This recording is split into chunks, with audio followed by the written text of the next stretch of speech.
तो dear students, आज का जो हमारा टॉपिक है वो है हमारा reaching the age of adolescence. ठीक है, आपको रोज बताते हैं ये सारी चीजें, लेकिन आज हमारा ये चैप्टर है, टॉपिक है, तो अच्छे से आपको क्लियरली समझाएंगे कि क्या होता है। ठीक है, तो ये जो एडोलेसेंस एज है, किशोरावस्था है, ये क्या है? ये बच्चों में या फिर जो हमारे पास क्या बोल सकते हैं, ऐसे बच्चे होते हैं जिनकी एज अब 10 क्लियर हो चुकी है और 11 उनका स्टार्ट हो गया। ठीक है, 11 के बाद जो एज स्टार्ट हो जाती है, लड़का है चाहे लड़की है, उस एज को बोलते हैं एडोलेसेंस पीरियड या एडोलेसेंस एज।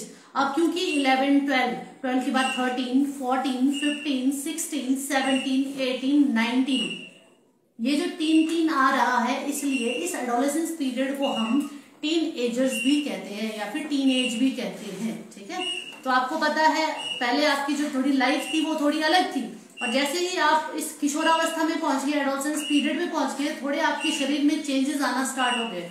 कुछ एक में ये चेंजेस बहुत स्पीड से आते हैं, कुछ में थोड़े लाइट वेट से आते हैं। ठीक है, धीरे धीरे आते हैं। अब ये चेंजेस क्या है? ठीक है, सबसे पहला जो चेंजेस है पबर्टी। अब ये पबर्टी क्या है? पबर्टी भी एडोलेसेंस का ही हमारा एक पार्ट है। जो हमारा एडोलेसेंस है उसमें एक पीरियड आता है पबर्टी। पबर्टी में क्या होता है, लड़का और लड़की में कुछ ऐसी चीजें दिखनी स्टार्ट हो जाती है कि हम बता सकते हैं देख करके, क्वेश्चन देख करके कि ये लड़का है, ये लड़की है। ठीक है, लड़कों की बात हम पहले करें तो हम बता दें कि जो लड़का है, लड़के में किशोरावस्था में जो चेंजेस आती है, सबसे पहले उसके जो लिप्स है, लिप्स के ऊपर हल्के हल्के से डार्क सी लाइन दिखनी स्टार्ट हो जाती है। दैट मीन्स वहां पर क्या हो रहा है, बाल उठने स्टार्ट हो रहे हैं। ठीक है, जिसको हम बोल सकते हैं कि एडल्ट में जो मूछें होती है, मूछों की शुरुआत इस एडोलेसेंस पीरियड में होनी स्टार्ट हो जाती है। ये कंसर्न का विषय है, ये बहुत ही जरूरी है आपको जानना कि ऐसा क्यों होता है। कुछ चेंजेस हमारी बॉडी में आते हैं तो क्यों आ रहे हैं, आपको एबनॉर्मल फील हो रहा है तो वो क्यों हो रहा है, आपको पता होना चाहिए।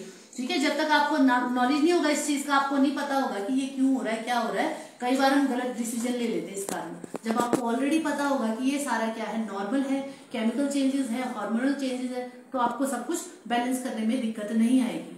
तो ये जो बॉयज है, बॉयज में क्या हो जाता है, मूछे, दाढ़ी या फिर बोल सकते हैं मूछों के बाल आने स्टार्ट हो जाते हैं, बिल्कुल हल्की सी लाइन।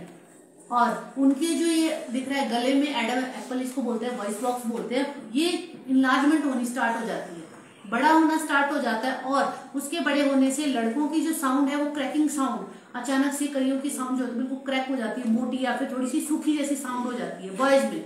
ठीक है, और उनके जो ये शोल्डर है, ठीक है, बॉयज में जो शोल्डर है बॉर्डन होना स्टार्ट हो जाते हैं।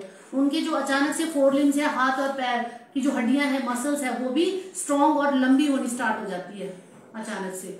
ठीक है, और कईयों में ये मैंने पहले बता दिया, कईयों में ये ग्रोथ अचानक से होती है, कईयों में धीरे धीरे होती है, कॉन्स्टेंटली रहती है। और गर्ल्स में जो हमारे पास चेंजेस होंगे, पबर्टी में चेंजेस होंगे, उसमें भी क्या होगा, उनकी जो ब्रेस्ट इनलार्जमेंट है वो आपको दिखेगी, और उसके साथ ही साथ क्या हो जाता है, जो उनकी वॉइस है, वॉइस में थोड़ी सी सॉफ्टनेस आ जाती है। ठीक है, और जो पेल्विस गर्डल होता है, पेल्विस गर्डल हिप के नीचे वाला जो पोर्शन है, उसमें ब्रॉडनेस आनी स्टार्ट हो जाती है। ये एक्सटर्नल चेंजेस है। ठीक है, बॉयज एंड गर्ल्स में आपको अपनी बॉडी का नॉलेज होना चाहिए। अगर नॉलेज नहीं होगा तो क्या होगा, आपको समझ नहीं आएगा क्या हो रहा है। और ये सारी चीजें क्यों आ रही है, क्योंकि बॉयज एंड गर्ल्स में दोनों में अलग अलग तरह के हार्मोनल चेंजेस आते हैं। याद रखना है, जो बॉयज में चेंज आएगा हार्मोन का, वो किस कारण होगा, हमारे पास टेस्टोस्टेरोन के कारण। ठीक है, और जो हमारी गर्ल्स है, लड़कियां हैं, उनमें जो ये चेंज आएगा उस हार्मोन का नाम है एस्ट्रोजन। इस एस्ट्रोजन में चेंज के कारण ही ये सारी एक्सटर्नल इंटरनल सेक्सुअल जो चेंजेस है वो आने स्टार्ट हो जाते हैं।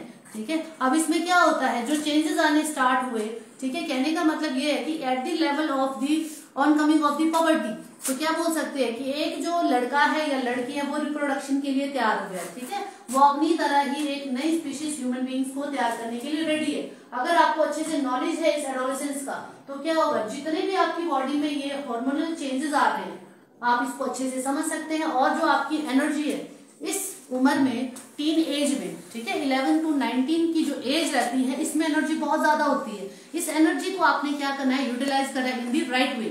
ठीक है, ये जो हमारे बहुत सारे विचार होते हैं, बहुत सारी चीजें होती है दिमाग में, बहुत सारी क्या बोल सकते हैं, बहुत सारी दुविधाएं होती है, कुछ समस्याएं होती है जिसको हम खुलकर नहीं बोल सकते। हमारे बॉडी में चेंजेस आ रहे हैं, क्यों आ रहे हैं, हमारे थॉट्स बदल रहे हैं, क्यों बदल रहे हैं, तो ये सारी जो बातें हैं just because of the changes of the hormones, that's it. ठीक है, तो आपने ये बात समझनी है, और उस अपनी एनर्जी को, जो आपके शरीर में बहुत ज्यादा एनर्जी है, उस एनर्जी को आपने राइट वे में लगाना है, अच्छे काम में लगाना है। वो अच्छा काम क्या है, सबसे पहले तो पढ़ाई है। ठीक है। पढ़ाई के साथ आपको पता है कि को curricular activities, all kind of versatile activities जरूरी है हमारे लिए, ठीक है।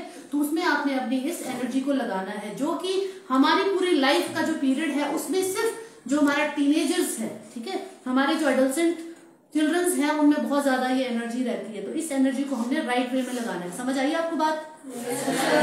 तो आपको समझ आ गया होगा कि ये सारा जो हमारे बीच में हमारे बॉडी में बदलाव है, देखने में हम थोड़े से वेरी कर रहे हैं, लड़का है चाहे लड़की है, भैया है चाहे बहन है, उनकी बॉडी में चेंजेस आ रहे हैं। कई बार एग्रेसिवनेस बहुत आ जाती है, बच्चों को हम समझाएंगे तो एकदम से गुस्सा करते हैं, ये एज ही ऐसी होती है, ठीक है। ये एज ही ऐसी है कि एग्रेसिवनेस बहुत ज्यादा है, एनर्जी बहुत ज्यादा है। तो उस एनर्जी को आपने समझना है, यूटिलाइज करना है, उस अपनी एनर्जी को आपने पॉजिटिव वे में लगाना है, क्योंकि ये एनर्जी रहेगी इस एज में, 19 की एज तक आपके अंदर ये एनर्जी रहेगी। तो ये था हमारा टॉपिक इसके ऊपर, एडोलसेंस के ऊपर। तो आगे का जो टॉपिक है उसको हम कल अच्छे से डिस्कस करेंगे कि और क्या क्या होता है हमारी बॉडी में। समझ आई आपको?